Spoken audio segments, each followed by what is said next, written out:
Now here are the accounting rules. We've already gone over those, so you should be quite happy with that. Credits are a positive number, and they represent an inflow. Debits a negative number, or they represent an outflow. At the end of the day, the sum of the credits, oops, what have I got here? Do I need to change that? This is a debit, isn't it?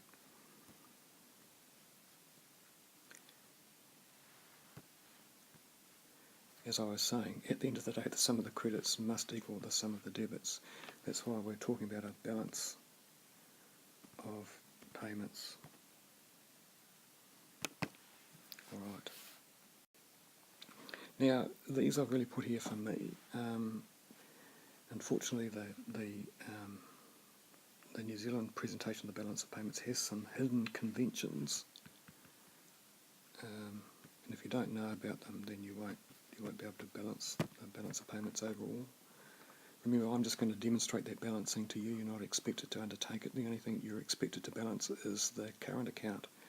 Alright, and I must say the Aussies have got a much easier balance of payments presentation. In fact, I wrote to Stats New Zealand suggesting that they adopted the Aussie presentation, but I didn't hear back from them. Alright. Okay. Now, here we go.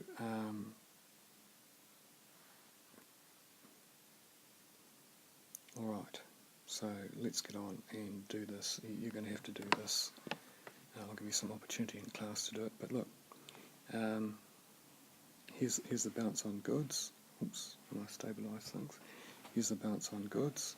Now, the top line is always going to be an inflow. The bottom line is always going to be an outflow. So what we can see here is that the inflows are greater than the outflows, so we've got a positive balance. Again, here's the balance on services. What we can see is that the inflows are greater than the outflows, and again, so it's positive, isn't it? Now, in the primary income balance, look, they use the word inflow and outflow, so which is really good, and what we can see is the outflows are greater than the inflows, so that's going to give us a negative number. In fact, I don't need to write negative because it's already got it there. Again, if we come down into the secondary income balance, it very kindly gives us what the inflows and outflows are, and again, I don't need to add a negative there because it's already there. So if you add this value to this value to this value to this value, what you're going to come up with is this value. And so what that means, because it's positive, the inflows are greater than the outflows. So for that March quarter, we have a current account surplus.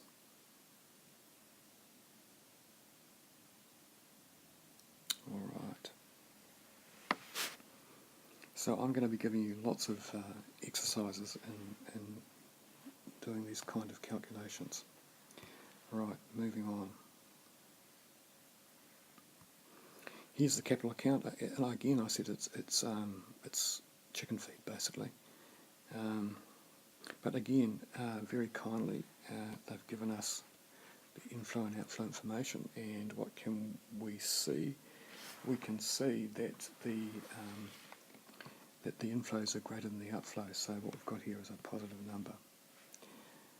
All right. Now here's the financial account balance. Now I'll talk slowly so you get it.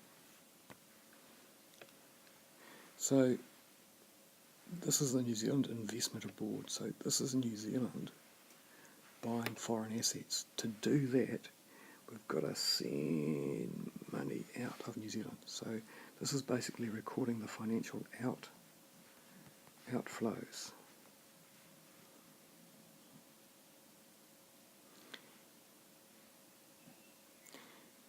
I'm really not concerned about the detail in here, okay? It's beyond the level of this course. Likewise, I'm not concerned about the level of detail here. this one here, the financial investment in New Zealand, well, you must recognise that as an inflow, isn't it? That's an inflow.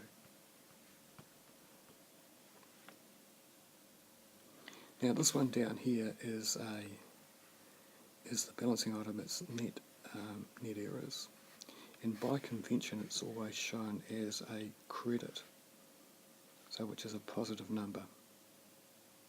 If they need to show it as a debit, then it will appear as a negative credit. So a debit will equal a negative credit. I hope that makes sense. Alright, turning the page. Now, so here we have a clean balance of payments, so let's just look at it.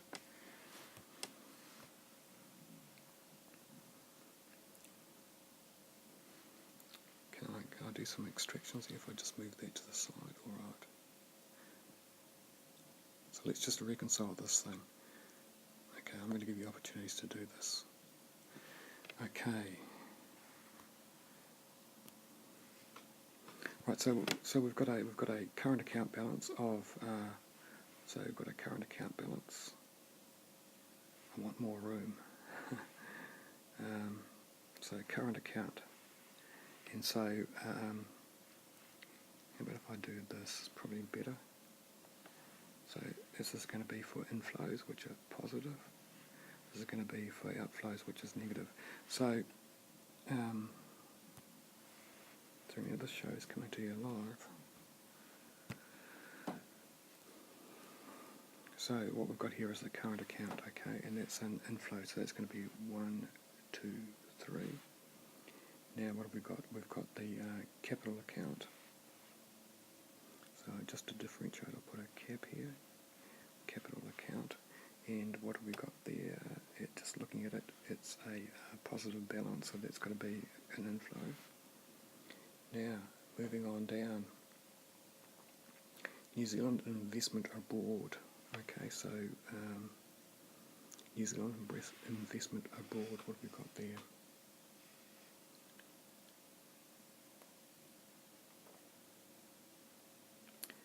Okay, I might do it a slightly different way.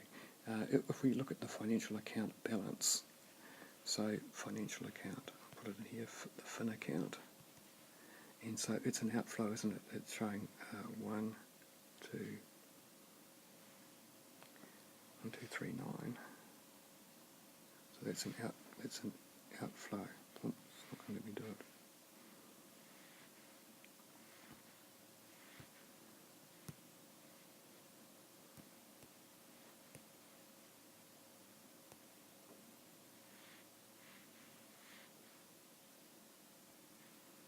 All right, I'll just scrub that number out. So what are we saying here? It is 1, 2, 3, 9. 1, 2, 3, 9. It's an outflow. And the other one down here is we've got the net errors and admissions. What's that? Well, what we can see is it's positive, isn't it? Okay, it's positive. So what we're going to do, that must represent an inflow. So that's 1, 1, 1, 4.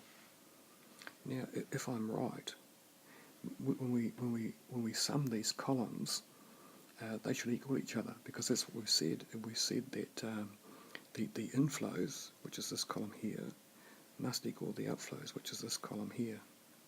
Right? Shall we do it? Okay, I'm grabbing. So what we know is this is 1, 2, 3, 9. And let's have a look at this one here. What I've got here: 1, 2, 3 plus 1 plus 1, 1, 1, 4. I've got 1, 2, 3, 8. Well, effectively they do equal each other, don't they? I mean, it's just due to rounding errors that we're out by 1. Alright, so hopefully that gives you an understanding, a fundamental understanding of the balance of payments. The inflows will always be matched by the outflows. The outflows will always be matched by the inflows. Sometimes, though, we need the help of the net errors and admissions, which is just needed because of timing differences. between various physical flows and financial flows. Alright, so let's just turn the page. Okay, so look, what we're saying, if New Zealand is running a current account deficit, it does mean that we're going to be basically building up debt, aren't we? Agreed. Is that a good or bad thing? Well, I don't know. Let's just... we've been running persistent current account deficits for a long while now, around about 5% of GDP. Other countries have got into trouble, but we seem to be sailing through, even though our current account deficit is 5% level. This is the page that I want you to consider. Look, the thing is that, a current account deficit, is it bad or is it good? Well, the real answer to that is that it depends on the context. So what I'm suggesting is that we don't lose any sleep over the fact that we've been running current account deficits for a long while. Okay, I mean, one of the reasons that you could be running a current account deficit is because you've been coping with some kind of supply shock, and certainly we had that with the Christchurch earthquake, didn't we? Agreed.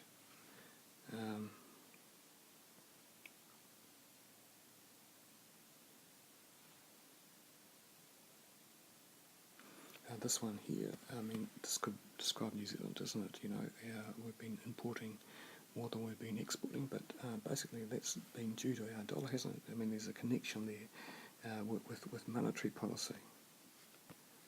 I mean, that's one of the consequences of having a very high interest rate, is that your dollar appreciates, and so what happens to your demand for imports? It goes up. What happens to the demand for exports because of that high dollar? Well, it goes down.